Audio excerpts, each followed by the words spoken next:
September 19, 1953, at 1:30 p.m., WVEC NBC Channel 15 makes its first broadcast, an extension of WVEC AM radio and the brainchild of WVEC owner Thomas P. Chisman. There were offices in Selden Arcade in Norfolk, on 21st Street in Norfolk, and the main studio was in Hampton. WVEC was the second television station based out of Hampton Roads. In order to receive its UHF signal, people needed a converter. In its early stages, only 28,000 people could actually see WVEC's picture. WVEC's primetime featured NBC programming that Hampton Roads hadn't had access to. Ted Mack's original amateur hour and Your Show of Shows were some of the first. Ted Mack and the original amateur hour. This is Your Show of Shows, and here I am again, your hostess for this evening, Marcia Hunt. Time was given to the Norfolk Hampton school system from 9 a.m. to noon Monday through Friday for educational and instructional programming. People learned conversational Spanish, geometry, and science. All of the lessons were broadcast live for 2 hours in the morning and 2 hours in the afternoon. WVEC was committed to local news, covering city council meetings and other events important to the community. To stay competitive, WVEC changed from the UHF signal to the more popular, more accessible VHF signal, and on November 13, 1959, WVEC made its first broadcast as ABC Channel 13. People became more dependent on their local news station and looked to them for major national news, especially when tragedy unfolded.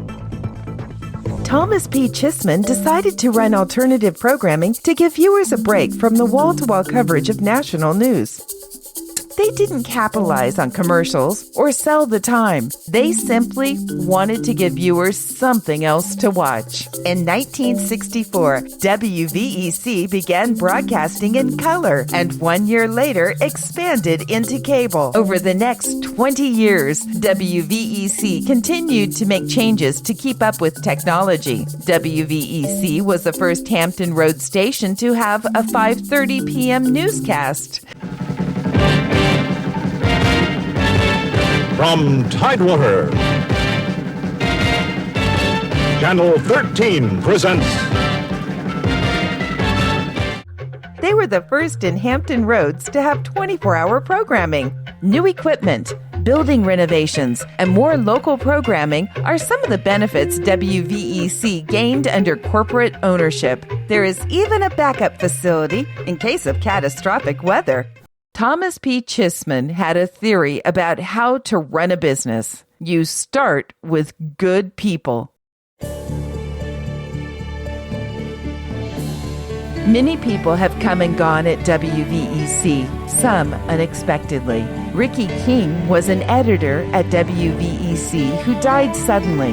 To pay homage to him and memorialize his work ethic, the Ricky King Service Award was first presented in 2013 to acknowledge loyalty, hard work, and dedication demonstrated by WVEC employees. WVEC has kept pace with an ever-changing industry for over 50 years.